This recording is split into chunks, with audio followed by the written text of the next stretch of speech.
Asante, leo ni siku njema Mungu ametupa ili tuweze kukusanyika kanisani. Ikiwa ni tarehe, ni tarehe 11 mwezi wa 7 mwaka 2026. Kwa majina ni Samson Mbate Gikonyo. Tuko hapa na Pastor Douglas ili tuweze kuendelea na mahubiri. Siku zilizopita tumekuwa tukiangalia kuhusu kisa cha shetani. Na leo ningetaka na katika kisa cha shetani tuliangalia majaribu ya Ayubu. Na leo ningetaka bado tuendelee na majaribu mengine. Kumbuka Ayubu alikuwa wa kwanza ambaye alijaribiwa na shetani. Ningetaka tuendelee kutoka mahali tuliachia. Leo tuangalie majaribu aina nyingine ambayo shetani hutupitishia. Okay, asante sana mtazamaji. Kwa majina yangu ni Pastor Douglas Waweru, mtumishi wa Mungu katika kanisa la God's Grace for All Nations upande wa Gilgil Gema, na tuko mahali hapa ili tuenze kuendeleza yale mafunzo ambayo tumekuwa nayo ya kuchanganywa maandiko na kuweza kuyajua zaidi. Karibu sana mtazamaji wetu, ukitaka kutupata tuko katika mitandao yetu ya kijamii. Mimi mwenyewe utanipata kwa jina Douglas Waweru, Pastor Douglas Waweru TikTok, Pastor Douglas Waweru upande wa Facebook, na pia YouTube. Ukitaka kuona video zetu na kuzifuatilia utanipata kwamba kwa majina kama Pastor Douglas Waweru. Karibu sana ili tuweze kuzungumza na kuendeleza kuchanganua maandiko. Asante sana. Karibu mwalimu. Bila kupoteza muda ningetaka tuingie katika maandiko ili tuanze kuangalia majaribu ya Yesu Kristo. Ningetaka leo tutumie Biblia ya Kizungu katika uchanganuzi wa leo. Amen. Kabla hatujasoma, kumbuka tulianza na historia ya shetani mjalana. Na katika historia ya shetani mjalana tuliweza kuguzia historia ya Ayubu. Na hapo ndipo tuliona majaribu ya Ayubu yalitokana na mazungumzo ambayo ilikuwa ni mazungumzo ya moja kwa moja kati ya shetani na Mungu mwenyewe. Hapo ndipo tuliona kuwa shetani ni kweli alikosa nafasi yake mbinguni, lakini hakupoteza ule uwezo wa kufika mbinguni. Na bado kumbuka tuliona ya kwamba shetani kumjaribu binadamu huwa ni njia tu moja ambayo ni ya kumdhihaki Mungu. Kwa hivyo hufanya tumkosee Mungu ili yeye afaidike kwa kumdhihaki Mungu. Na bado tuliona kuwa wakati tunakosa basi hatutakiwi kumlaumu shetani, tunatakiwa kujilaumu wenyewe, kwa maana dhambi tunafanya wenyewe. Kwa hivyo hatuwezi tukamlaumu shetani. Shetani hutusukuma tu kutenda dhambi. Lakini wakati tunatenda dhambi hutoka ndani yetu. Katika majaribu ya Ayubu tunaona kuwa alikuwa na mali lakini alinyang'anywa mali. Na hapo ndipo ningetaka tuangalie aina nyingine ya majaribu katika kitabu cha Luka 4. Na hii ni majaribu ya mwana wa Mungu Yesu Kristo. Na hivyo ningetaka tusome maandiko. Mtazamaji wetu, kumbuka tunasoma kitabu cha Luka 4 kutoka mstari wa kwanza. Ningependelea sana siku ya leo tuweze kusoma na Biblia ya Kiingereza kwa sababu bora message iweze kufika. Na Biblia inasema, Jesus, full of Holy Spirit, left the Jordan and was led by the Spirit into the wilderness, where for 40 days he was tempted by devil. He ate nothing during those days, and at the end of them he was angry. Okay. Maandiko yanatuambia kuwa baada ya Yesu kubatizwa basi alijazwa na Roho Mtakatifu. Na baada ya kujazwa na Roho Mtakatifu basi Roho alimwelekeza hadi jangwani. Na huko jangwani ndipo shetani alienda kumjaribu. Tunaambiwa kuwa Yesu alikuwa amekaa siku 39 na alikuwa katika siku ya 40. Na shetani hakujitokeza kwa hizo siku 39. Alijitokeza siku ya 40. Hapa tunajifunza ya kwamba Yesu ama Mungu ama shetani mwenyewe hujitokeza wakati tumefika mwisho kwa kutujaribu. Kumbuka maandiko yanatuambia kuwa mwana wa Mungu hakuwa amekula kitu chochote. Kwa hivyo tafakari kuhusu njaa ya siku 39 bila chakula. Ni kubwa sana. Na hakukuja katika siku ya 10, siku ya 20, siku ya 25. siku ya 29 hakukuja, siku ya 30 hakukuja, siku ya 35. Yes. Alienda tu siku ya 40.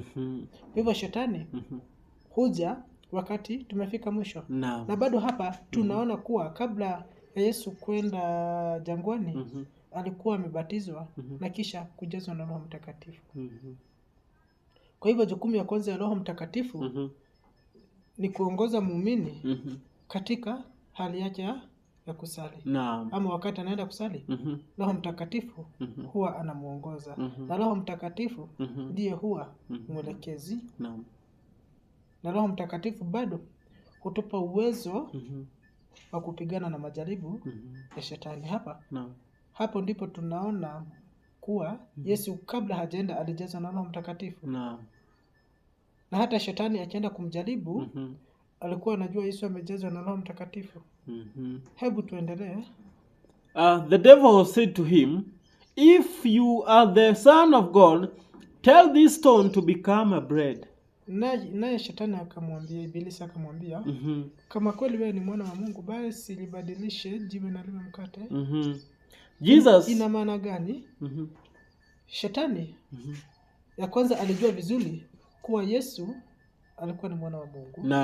Na alikuwa na uwezo wa kubadilisha jiwe na iwe mkate. Kwa hivyo wakati shetani anatujaribu, yeye bado hutumia maandiko. Na tunaona ya kwamba alikuwa anajua hata historia ya Yesu Kristo. Kwa maana alikuwa anajua Yesu Kristo ni mwana wa Mungu. Na bado alikuwa anajua kuwa Yesu Kristo alikuwa na uwezo wa kubadilisha jiwe na liwe mkate. Kwa hivyo shetani huwa hatujaribu na kitu ambacho haiwezekani. Huwa anatujaribu na mambo ambayo tunaweza sisi wenyewe. Na hapo ndipo aliambia Yesu, basi kama kwamba wewe ni mwana wa Mungu, basi libadilishe jiwe na liwe mkate. Kwa maana alikuwa anajua kwanza yeye ni mwana wa Mungu, na ya pili alikuwa na uwezo wa kubadilisha jiwe na liwe mkate. Hebu tuendelee. Jesus answers, "It is written, man shall not live by bread alone." Unaona? Yesu akamjibu, basi binadamu haishi tu kwa mkate pekee. Kwa mkate. Alisema imeandikwa. Maana ya imeandikwa ni kusemaje? Imeandikwa katika it is written. Kwa hivyo ni maandiko. Kwa hivyo imeandikwa katika Biblia. Kwa hivyo Yesu alikuwa anajua Biblia. Alikuwa amesoma Biblia, na kwa hivyo alikuwa na urahisi wa kushinda shetani katika majaribu. Na hapo ndipo tunaona Mkristo ama muumini yeyote, wakati umesoma Biblia, itakuwa ni vigumu kuingia kwa mtego wa Ibilisi. Kwa maana hata Ibilisi mwenyewe hutumia maandiko, naye Yesu bado alitumia maandiko. Kwa hivyo wakati unajaribiwa, huwa unajaribiwa na kitu ambacho Ibilisi anajua kwa kweli unaweza. Na kumbuka, wakati unajaribiwa, si ya kwamba Mungu huwa hajui. Unajua kuna watu wakati wanajaribiwa huanza kumdhihaki Mungu. Kuuliza Mungu ulikuwa wapi? Ila tuliona katika majaribu ya Ayubu yalitokana na mazungumzo baina ya Mungu na shetani. Kwa hivyo huenda ukajaribiwa, Mungu akakubali ujaribiwe ili aweze kupima uaminifu wako. Apime uaminifu wako. Kumbuka, tuliona katika wakati tulikuwa tunaangalia historia ya shetani, tuliona kuwa wakati tunakosa, shetani huenda kutustaki mbele za Mungu. Kwa maana tuliona alienda kumstaki Ayubu. Tunaona ya kwamba alienda kumstaki Yoshua wakati tulisoma katika kitabu cha Samueli. Kwa hivyo, na bado tuliona katika Ufunuo shetani akiitwa mshtaki wa ndugu zetu. Kwa hivyo wakati tunatenda dhambi, shetani kwenda kutustaki. Na wakati alienda kustaki Ayubu, uliona bado alitia chumvi ndani yake. Kwa maana wakati Mungu alimuuliza, kama umenionea huyo mtu mwaminifu, shetani alijibu vipi? Si mali uliompa, nyumba kwa kila kona. Kwa hivyo shetani huwa anaenda na njia ya kudhibitishia Mungu kuwa tunamwamini kwa maana ametupa mali. Unaona? Ama ametupa kitu fulani. Naam. Na ukiangalia majaribu ya Ayubu, Mungu alikuwa anataka kudhibitisha ya kuwa si kwa ajili si mali ambayo ilikuwa imemfanya Ayubu kumwamini Mungu. Na hapo ndipo majaribu ya Ayubu ilitoka. Je, ujue swali ilikuwa ni je? Shetani anasema ni kwa ajili ya mali uliompa na utajiri. Na upande mwingine Mungu anaona la. Naam. Si kwa sababu ya utajiri ambayo inamfanya aniamini. Na hapo ndipo majaribu yalianza. Kumbuka hata kwa Yesu shetani, mapenzi ya shetani ilikuwa ni Yesu amkane Mungu. Kwa hivyo shetani huenda mbele za Mungu kutushtaki na kutilia chumvi ili tukosane na Mungu. Naam. Kwa hivyo wakati unajaribiwa usianguke kwa mtego wa kumdhihaki Mungu. Naam. Ukisema kwa nini Mungu ameacha nipatwe na matatizo na nimeishi kumwabudu. Na ndiposa unaona kitu ya kwanza Yesu ajazwa na Roho Mtakatifu. Unaona? Naam. Na huyo Roho Mtakatifu ndiye aliweza kusaidia Yesu kupingana na haya majaribu. Naam. Lakini Ayubu hatukuambiwa kuwa alikuwa ameongozwa na Roho Mtakatifu. Hatukuambiwa.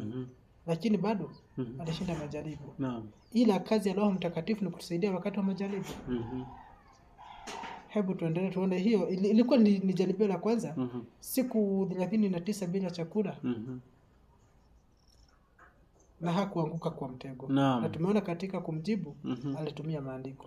Hebu tuendelee. The devil led him up the high place and showed him in an instant all the kingdom of the world, and he said to him, I will give you all this authority and splendor.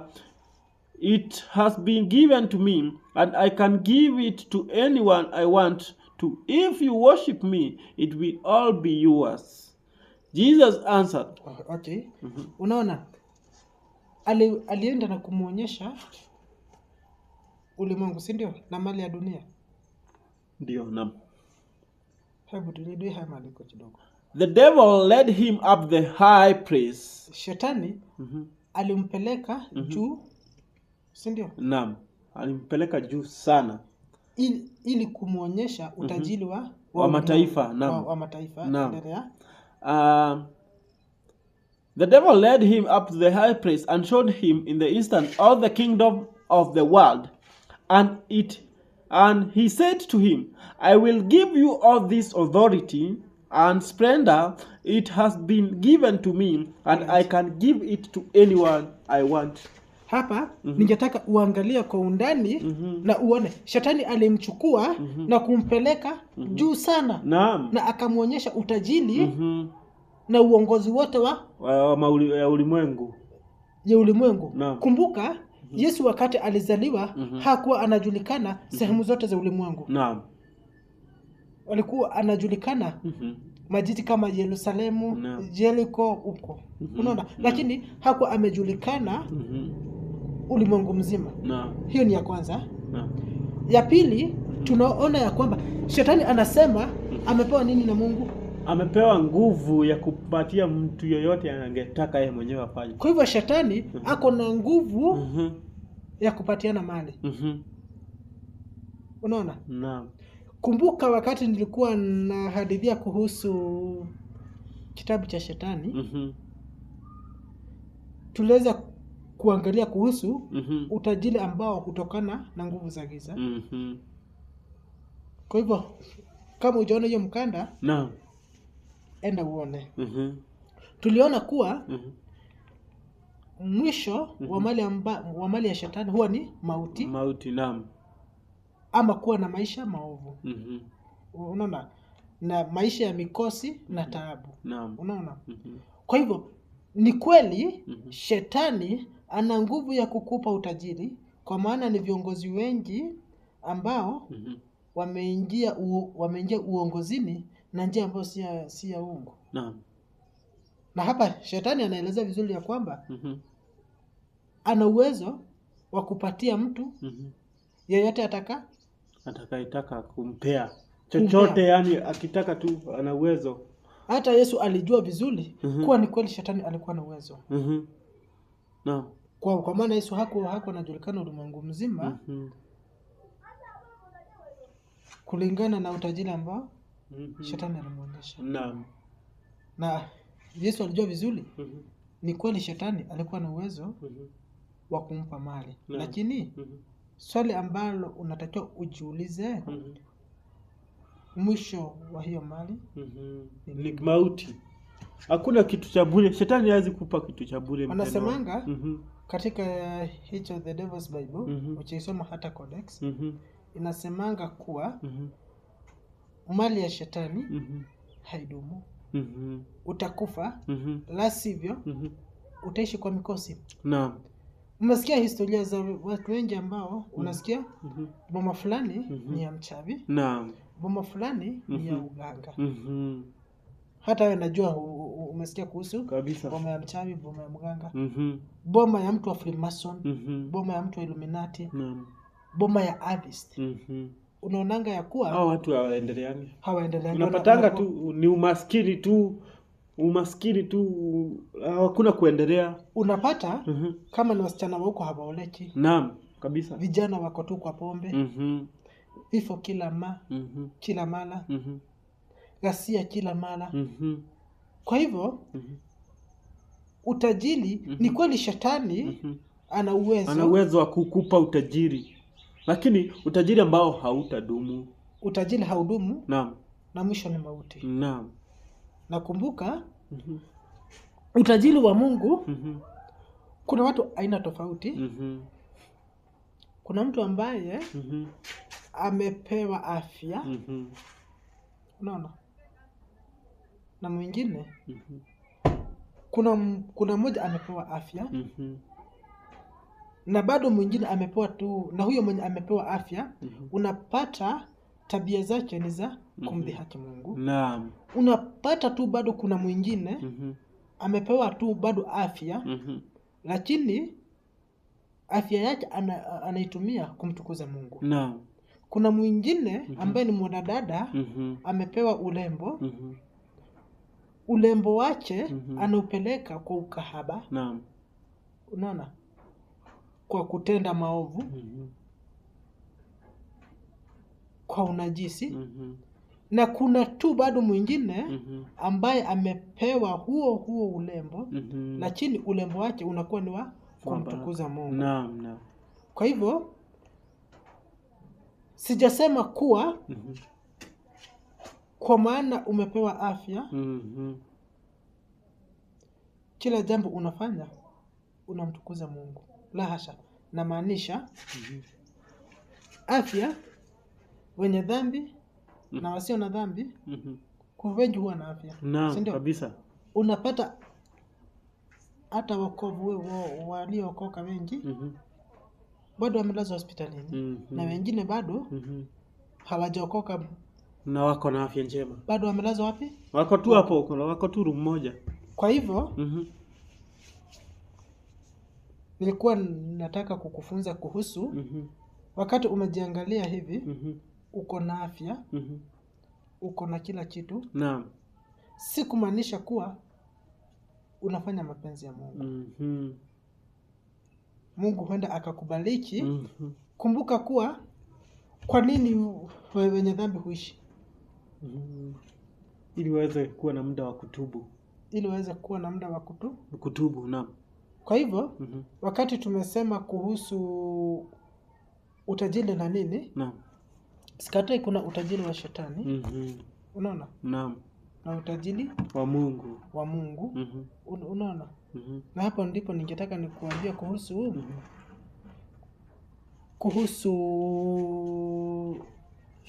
aina tofauti ya utajiri. Naam. Unaona? Kwa maana tumeangalia kuna utajiri wa kishetani. Naam. Mungu na bado ni utajiri. Kuna utajiri wa Mungu na bado ni utajiri. Different ni nini? Ya hizi tajiri mbili. Tumesema kwamba kuna utajiri mara mbili. Kuna utajiri ambao ni wa nguvu ya giza ambao umeupata na njia isiyofaa ambayo ni njia ya kishetani. Na kuna utajiri huu mwingine ambao ni baraka za Mungu. Ndio mwalimu anaweza kuuliza tofauti ni gani? Tumeona kwamba utajiri wa Mungu ni wa kudumu, lakini utajiri ambao ni wa shetani, utaishi maisha ya taabu na mwishoe ni jehanamu ama mwishoe ni kifo. So huwezi maliza vizuri. Tofauti maliza vizuri. Naam. Ukiwa na utajiri ambao ni utajiri wa kishetani hauwezi maliza vizuri. Lazima familia yako itapitia mashida, utajipata kuna ile shida tu ambayo inazunguka tu kwa familia yenu na mwishoe utapata kwamba ni mauti tu. Ingine? Okay. Ingine nayo utajiri ambao hujabarikiwa utapata tu ni hiyo tu. Mimi naona kwamba ni hiyo tu mashida tu. Unapata pesa, hakika uko na pesa, lakini matumizi nayo inakuwa ni mingi na ambayo ni njia mbaya, magonjwa, vifo, hivyo tu. Nichikueleza kumbuka nimekuambia kuhusu tajiri. Unapata kuna tajiri anatukuza Mungu na tajiri mwingine anatukuza Mungu. Naam. Tofauti kati ya utajiri wa Mungu na utajiri wa kishetani. Kitu ya kwanza ni amani. Utajiri wa Mungu una amani. Naam. Na hapo ndipo tunaona kuna tajiri lakini halali. Naam. Kila saa ni mawazo, stress, kusmalete. Na kuna bado tajiri mwingine ambaye hata akiibiwa analala kama anatosheka tu, mtoto mdogo. Naam. Kwa nini? Mungu ameweza kumpa amani ya roho. Niweze kupeana mfano ya mtu mmoja. Unapata kwamba kuna tajiri fulani amebarikiwa na kila kitu. Unapata kwamba ugonjwa ambao uko nayo anafungiwa maziwa, anafungiwa mafuta, anafungiwa chumvi. Yaani unapata vitu zote nzuri hapa duniani, nyama zote amefungiwa. Hana imani, hana amani kwa roho yake. Hapo ndio nimekuambia utajiri wa Mungu kitu ya kwanza inakuanga na amani ndani yake. Naam. Yaani unapata tajiri ametosheka. Yeye haoni mali yake. Hata akiibiwa bado ako na amani. Naam. Lakini kuna mali ambayo hujapata na njia ifaao hukupa ukorofi. Wakuendelea kupata ingine. Naam. Kupata ingine. Naam. Lakini utajiri ambao umepitia njia ya chungu basi wewe huwa na amani. Ukipata unasema ni sawa. Unapata mtu ameibiwa tajiri lakini yeye hana shida, analala tu kama mtoto mdogo. Kwa hivyo ya kwanza utajiri wa Mungu unakupa amani. Na ndiposa wakati tunasema kuhusu utajiri, tukisema ni kweli Mungu anakupa utajiri, kumbuka kuna waumini wa dini zingine kuna Illuminati, kuna Freemason, bado kuna utajiri. Naam. The difference between the riches ni amani. Unaona? Hao ambao wamepata mali kwa njia ifaao basi wana amani. Naam. Kitu ya pili ambayo hutuonyesha kuwa mali ambayo imepata kwa njia ifaao na njia ambayo haifaao. Njia ambayo ifaao ni kwa njia za giza. Naam. Unaona? Unapata kuwa kuna huyu tajiri ako na mali lakini hana raha daima. Unaona? Naam. Na kuna mwingine ako na mali lakini ako na raha. Utajiri wa Mungu una raha. Naam. Una amani. Una kutosheka. Unaona? Kwa hivyo hizo ndizo different. Hauwezi pima utajiri wa Mungu na wa nguvu za giza kwa njia ya kusema utajiri ule ni mwingi ila kuna utajiri mkubwa hapa. Kwa maana hata maskini ni wa Mungu bado. Naam. Unaweza pata kuwa hata maskini ako na amani kuliko tajiri ambaye amepata hiyo mali kwa njia ambayo haifai. Kwa hivyo wakati tunazungumzia mali, usiangalie wingi wa mali, angalia vitu kama amani ya roho. Naam. Unaona? Furaha, mambo kama haya. Kwa hivyo usiangalie fulani, kwa maana kuna wengine wanasemanga hapa. Wanasemanga kama mali ni ya Mungu kweli, mbona fulani na ni wa Freemason ako na mali? Naam. Ako na mali lakini raha hana. Different kati ya utajiri ni raha na amani. Unaona? Unaweza kuwa na mali lakini ukose raha. Lakini Mungu wakati amekupa mali bado hukuongeza raha ndani yake na amani ndani yake. Hiyo ndo different ya utajiri, kwa maana hata tumeona kwa Biblia kuwa shetani anasema ako na uwezo wa kumpa mtu mali. Kabisa, naam. Sasa hapo ndo nilikuwa nataka nifafanue. Usiangalie fulani ako na mali. Udhanie ni ameipata na njia nzuri. La. Angalia kwa undani. Angalia tu kwa undani. Ako na amani, ako na raha. Niposa mwalimu wetu tunaambia kwamba usitamani maisha ya mtu mwingine. Sasa hivi unaweza kuwa hauna kitu fulani, uweze kutamani ya mwingine, lakini hujui ameipata na njia gani. Hujui ile njia ambayo ametumia ili aweze kupata kila kitu. Unaweza kuwa sio njia halali ametumia, na wewe umekaa tu hapo unaweza kutamani ile kitu. Inaweza kuja utamani uende uchukue kule wewe mwenyewe. Bado kumbuka, nikusumbue wewe mwenyewe. Kuna mwenye ako na gari lakini hana uwezo wa kutembea. Naam, wako. Unaona, kwa hivyo wakati unaomba, omba Mungu akupe amani tu ya roho. Ambia Mungu asanti kwa yenye uko nayo. Naam. Ukimwambia asanti kwa yenye uko nayo, naam, ataweza kukuzidishia ile nyingine. Kwanza umeweza kuonesha Mungu uko na umetosheka. Ukionyesha Mungu kwamba una moyo wa kutosheka, naye atakuongezea ingine. Lakini ukionyesha moyo wa shukrani, kile ambacho uko nacho wewe tosheka, ambia Mungu ni asanti. Na ukimuonesha kwamba utosheki, wewe kazi yako ni kuomba, omba Mungu nipe gari, nipe. Mungu huwa anaangalia na enda step by step. Kabla hujaomba gari, shukuru Mungu kwa ajili ya miguu. Sure. Unaona? Kabla hujaomba suti mpya, shukuru Mungu hauko uchi. Unaona? Kwa hivyo kwanza jifunze kushukuru kwa kitu kile ambacho uko nacho kidogo. Uko nacho. Nikishukuru kwa haya mavazi, naam, hata mimi nitakuwa na amani moyoni. Naam. Kwa maana nitakuwa nimetosheka na yenye niko nayo. Unaona? Kwa hivyo hata Mungu akinipa, bado nitaendelea kutosheka.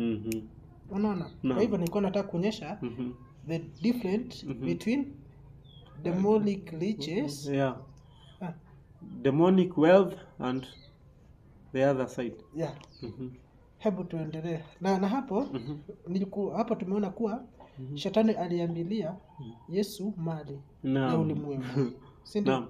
Lakini hakumwambilia amani ya roho. Alimwambia tu wewe tazama ile yale mataifa yote nitakupa, lakini hakumwambia pahali atampa. Anamwambia basi uniinamie. Naam. Uniinamie tu. Na mali yote itakuwa yako. Kwa hivyo shetani, hata Yesu alikuwa anajua vizuri, ni kweli shetani ana uwezo wa kumpa tu hizo vitu zote, ulimwengu na mali yote. Naam. Lakini nakumbuka hakumtajia watu. Hakumtajia utajiri. Kingdom. Anamtajia kingdom. Naam. Utajiri na uongozi wote. So alikuwa anamaanisha kwamba Mungu atakuwa Yesu mwenyewe ndiye atakuwa kilulu hiyo mataifa yote. Nakumbuka wakati wa majaribu ya Ayubu. Naam. Mungu alikubalisha shetani kumjaribu Ayubu. Naam.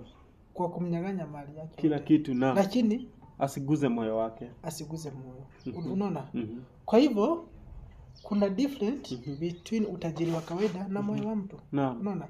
Na ndiposa Yesu Kristo hakuambiwa mioyo ya watu. Alionyeshwa utajiri. Kingdoms. Utajiri na uongozi wa mataifa. Naam. Sasa hapo umeelewa? Utajiri wa shetani huwa ni wa hii mali ya kawaida. Naam. Uongozi na utajiri wa kawaida. Mambo ya kawaida tu. Yeah. Mhm. Lakini kwa Mungu unapata hata ukiwa na hiyo yote uko na amani. Umetosheka tu, wewe unalala unapata ni amani usingizi. na raha. Naam. Utajiri wa Mungu una raha na amani, lakini wa shetani hautalala. Basi hauna. Hauna imani, moyo wako tu matatizo mengi, mashida mengi, mikosi yote. Ya, hebu tuendelee. Okay, kumbuka mtazamaji wetu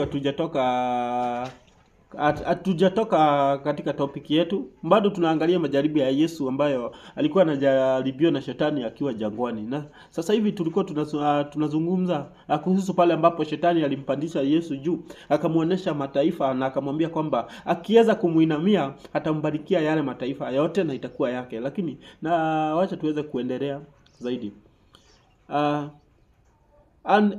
The devil led him up to the high priest and showed him in an instant all the kingdom of the world.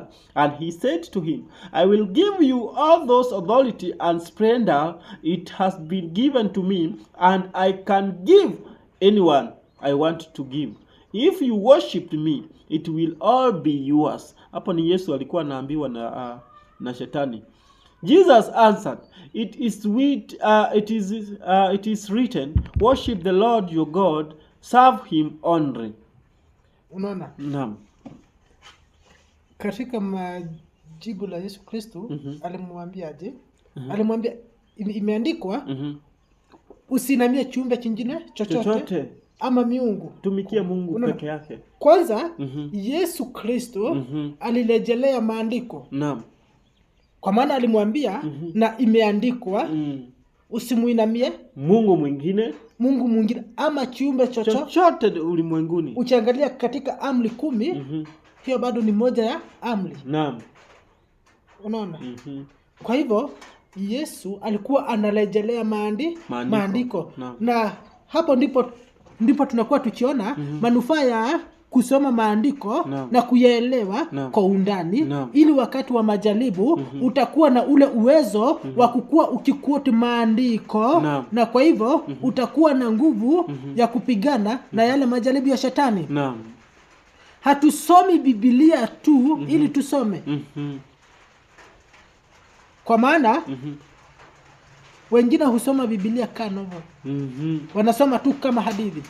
Lakini isome uiache kwa akili yako ili wakati wa majaribu utakuwa na uwezo wa kuyajibu yale majaribu. Hebu tuendelee bado tuone jaribu la 3 la Yesu Kristo. Kwa maana tumeona jaribu ya kwanza, shetani alimsihi Yesu kubadilisha jiwe na liwe mkate. Na Yesu akamjibu, mtu haishi tu kwa mkate. Jaribu la pili, tukaona kuwa shetani alionyesha Mungu utawala wa ulimwengu. Naye akamwambia, basi niinamie, na ukiniinamia basi nitakupa utajiri. Naam. Unaelewa? Yes. Jaribu la 3 ningetaka tuone ni lipi Yesu alijaribiwa na shetani. Hebu tuendelee ili tuone. The devil led him to Jerusalem and had him stand on the highest point of the temple. If you are the Son of God, he said, throw yourself down from here, for it is written, he will command his angels concerning you to guard you carefully. Hapa tunaona katika jaribu la 3 Yesu alichukuliwa na kupelekwa juu ya hekalu ambayo ilikuwa ni mrefu kabisa. Na kwa hivyo wakati alipelekwa basi akaambiwa jiangushe, naye Mungu mwenye rehema atawatuma malaika. Si ndio? Alimwambia kwamba ikiwa wewe ni mwana wa Mungu. Ikiwa, unaona, anaanza kwanza ikiwa wewe. Kwa maana anajua vizuri kuwa ni mwana wa Mungu. Ikiwa wewe ni mwana wa Mungu basi jiangushe. Naye kwa maana imeandikwa Mungu atatuma malaika. Na basi hata hautajikwa. Kwa maana malaika watakushika. Kumbuka Yesu alijua vizuri kuwa hata kama ningejiangusha basi Mungu angewatuma malaika kuniokoa. Kwa maana kumbuka Yesu Kristo ni mwana wa Mungu. Kama vile babangu mzazi hawezi akakubali nipatwe na shida. au matatizo, kama ana uwezo wa kunisaidia, basi atanisaidia. Na hivyo Mungu hajaruhusu shetani, hajaruhusu Yesu aumie. Naam. Lakini kule kumwamini, alikuwa amemwamini, uaminifu ungepungua. Naam. Unaona? Kwa maana ikiwa na mazoea ya kumjaribu babangu mzazi, basi hata ule uaminifu babangu alikuwa nao, basi kabisa utapungua. Naam. Naye Yesu basi akamjibu, Jesus answered, it is said, do not put the Lord your God to the test. Akamwambia, usimjaribu Bwana Mungu wako. Kwa hivyo Yesu alisema imeandikwa usimjaribu, kwa maana Yesu alikuwa anasoma maandiko na alikuwa anaelewa vizuri kuwa imeandikwa usimjaribu Mungu wako. Naam. Hebu tuombe ili tufunge. Hebu tuombe. Naam. Baba, katika jina lako takatifu na la mwana Yesu Kristo, tumekuja mbele zako jioni ya leo. Naam. Tukisema asante kwa tukirudisha shukrani kwa ajili wewe ni Mungu. Amen. Asante Baba kwa ukuu wako. Yes, God. Asante kwa wema wako, asante kwa uwezo wako. Yes, Jesus. Asante kwa kuwa wewe ni Mungu. Yes, asante kwa uhai Yesu Kristo. Amen. Asante Baba kwa kuwa unaweza. Yes. Asante kwa afya Mungu wa Nazareti. Amen. Pokea sifa, pokea shukrani. Yes. Uabudiwe na uinuliwe kwa maana wewe ni Mungu. Amen. Katika jina la Yesu wa Nazareti. Amen. Asante Baba kwa kuwa wewe unaweza. Amen. Asante Baba kwa kuwa wewe ni muumba. Amen. Asante Baba kwa kuwa ulituumba. Yes. Baba ukatuumba tukiwa kamili Baba. Jesus. Asante kwa kuwa wewe unaweza na wewe ni Mungu wa ajabu. Amen. Baba umetufunza katika maandiko ya leo, yes, ya kwamba wakati tunajaribiwa na shetani, ni vyema tuwe tumesoma maandiko, yes, ili tuweze kupinga majaribu yote ya shetani. Amen. Tumeona ya kwamba Baba majaribu ambayo hutujia Baba, yes, wewe huwa umepeana ruhusa Yesu Mungu Baba, Amen, ili majaribu yatupate, yes, na ili kuhakikisha ya kwamba Amen, tunakuamini si kwa mali Baba, Amen, bali ni kwa maana wewe ni Mungu. Amen. Asante Baba kwa kuwa unaweza. Yes, asante Jesus. Baba kwa kuwa unainuliwa. Asante Baba uinuliwe na uhimidiwe. Amen. Unastahili kuabudiwa na kuinuliwa. Yes. Leka shantele bagandele babosha. Leba zentele bagandele ukashoka. Asante Baba kwa kuwa wewe ni Mungu wa ajabu. Amen. Asante kwa Roho Mtakatifu Baba. Yes. Asante kwa Roho Mtakatifu Thank you Yesu for the Holy Kristo Spirit, ambaye umetutumia Baba, yes, ili yakuwa akituchunga Mungu Baba, yes, ili yakuwa akituongoza Mungu wa Nazareti. Oh God. Unastahili kuabudiwa na kuinuliwa. Amen. Jina lako liinuliwe na lihimidiwe Baba. Amen. Asante kwa maana hakuna Mungu aliye kama wewe. Asante kwa utajiri Baba. Asante kwa afya ulionipa katika jina la Yesu wa Nazareti. Leba shantele bagandele babosha. Leba zantele bagandele bagelia. Loka shokari bazantele bagunta. Asante kwa maana wewe ni Mungu wa ajabu. Unastahili kuabudiwa na kuinuliwa. Hakuna aliye kama wewe Mungu Baba. Hakuna aliye kama wewe Yesu wa Nazareti. Pokea sifa, pokea shukrani. Asante kwa mwanao Yesu Kristo, yes, ambaye ulimtuma duniani, ili atuokoe Mungu Baba. Na wakati alikuwa analejea mbinguni, akatutumia Roho Mtakatifu ili awe akituongoza Mungu wa Nazareti. Asante Baba, pokea sifa, pokea shukrani Yesu wa Nazareti. Asante kwa kuwa unaweza. Asante kwa kuwa wewe ni Mungu wa ajabu. Asante kwa kuwa wewe ni Mungu wezaye. Asante Baba kwa wema wako. Asante Baba kwa kuwa wewe ni Mungu. Tuokoe na utulinde Yesu Kristo. Angalia taifa letu Mungu Baba, basi liokoe na uilinde Yesu wa Nazareti, kwa maana hakuna aliye kama wewe Baba. Asante kwa kuzaliwa Baba. Asante kwa kutuweka hai Baba, katika jina la Yesu wa Nazareti. Asante kwa kuwa wewe ni muweza. Asante kwa wazazi wetu. Asante kwa watoto wetu Baba. Asante kwa ndugu na dada zetu. Asante kwa kuwaokoa Baba. Asante kwa kuwalinda Yesu Kristo wa Nazareti. Asante kwa kuwa wewe ni mwema. Asante kwa kuwa wewe ni wa ajabu. Leba shantele bagandele babosha. Asante kwa maana unaweza. Asante kwa maana wewe ni mkuu. Asante kwa kutuokoa Baba. Ni wengi tulizaliwa pamoja na wao, lakini wengine hawamo Mungu Baba. Lakini sisi tuko hai kwa ajili yako, si kwa ajili ya matendo yetu Baba, lakini ni kwa uzuri na wema wako. Asante kwa kuwa wewe ni wa huruma.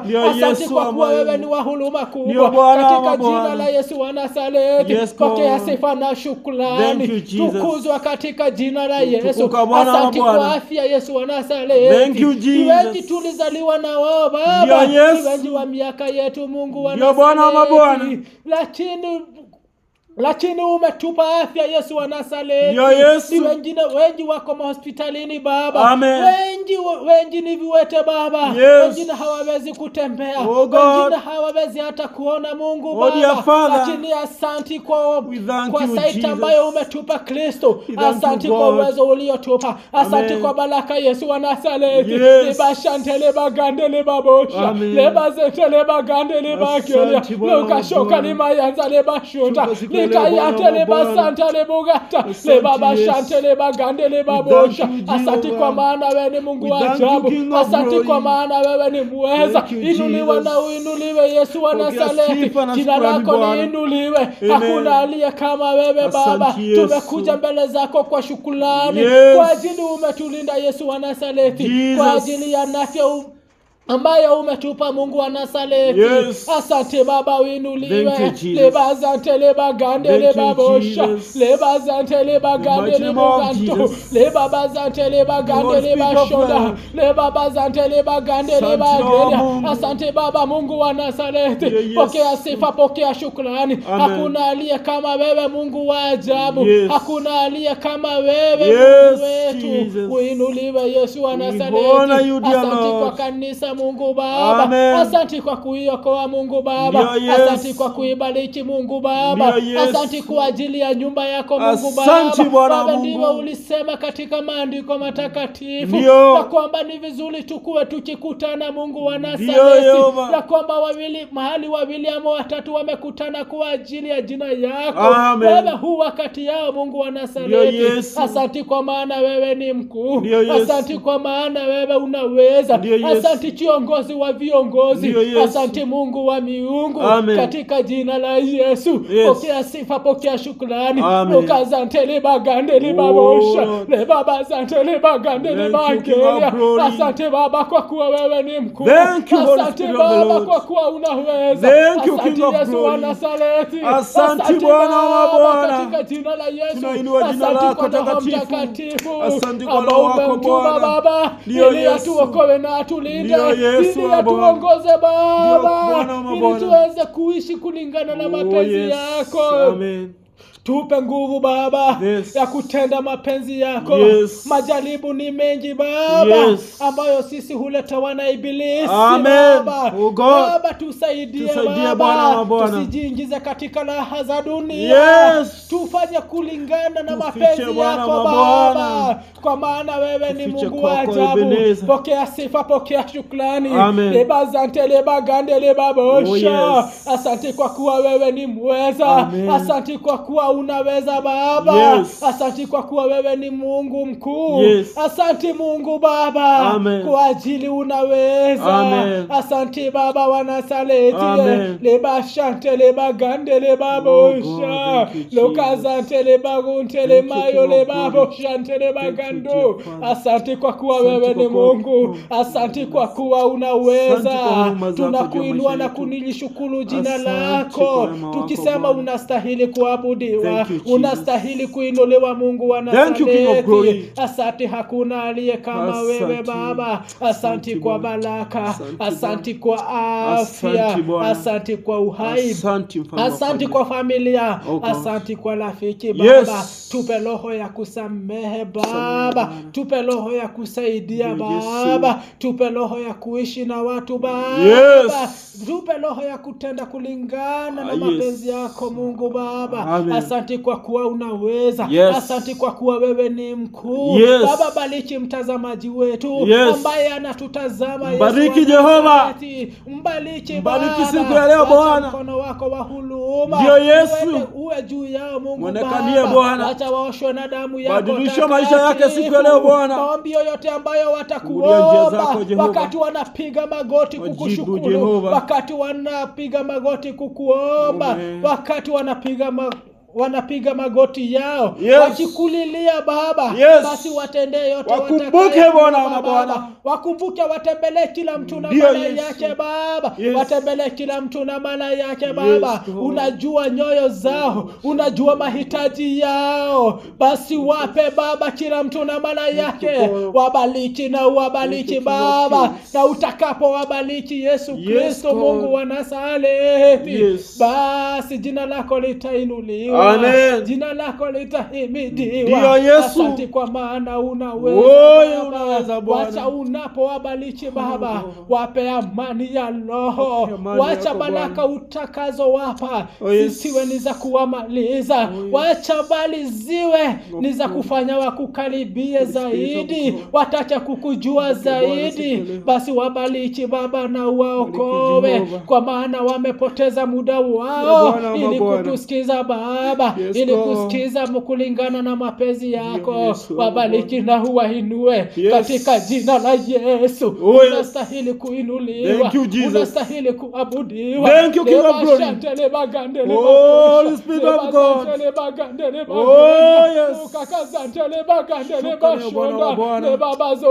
Asante Bwana. Thank you, Holy Spirit of the Lord. Asante Baba kwa kuwa unaweza. Asante kwa kuwa pamoja nasi. Asante kwa kuoneshana upendo juu ya maisha yetu. Asante kuoneshana kwamba uko pamoja nasi katika jina la Yesu Kristo. Asante Baba kwa kutuokoa. Asante Baba kwa kutulinda. Tunakabidhi siku ya leo mikononi mwako, hata siku ya kesho Baba, hata siku zijazo Baba, tunazikabidhi mikononi mwako. Wacha kesho siku ya Jumapili Baba, ambao watu wengi hukutana ili kukutukuza Mungu Baba, basi uwabariki Baba, utembelee nyoyo zao, watumie Roho Mtakatifu ili awalinde, ili awaongoze, ili awaonyeshe njia yako. Kwa maana hakuna Mungu aliye kama wewe. Mungu, nimekuomba nikijua wewe ni Mungu wa ajabu, wewe ni Mungu mkuu, unastahili kuabudiwa. Basi pokea sifa, pokea shukrani. Asante kwa mwanao Yesu Kristo, asante kwa Roho Mtakatifu. Wacha tuendelee kukusifu, wacha tuendelee kutenda kulingana na mapenzi yako, katika jina la Yesu Kristo wa Nazareti. Pokea sifa, pokea shukrani Bwana, katika jina la Yesu wa Nazareti. Baba, nimeomba kwa hayo, nikakushukuru Baba, nikaliinua jina lako, nikijua utaandamana pamoja nasi hata tutakapotoka kanisani, tutakaporejea manyumbani. Pelekana pamoja na sisi, tuokoe na utuinue. Bariki kila mtu na muda wake, tutembelee sisi wote Mungu Baba, tutembelee kila mtu na mara yake. Yeyote ambaye anatusikiza, yeyote anayetutazama, na hata sisi tulioko hapa kanisani, tubariki na utuinue Baba. Naweka hili kanisa mikononi mwako Baba. Bariki kila mtu Baba, bariki wachungaji, bariki viongozi wa madhabahu haya, bariki hata mwanzilishi Baba, wote nawaweka mikononi mwako, nikijua utawabariki Mungu, nikijua unaweza Yesu Kristo. Asante kwa kuwa wewe ni mwaminifu. Katika jina lako takatifu na la mwanao Yesu Kristo tumeomba na hata kuamini, na kwa pamoja tuseme amen. Amen.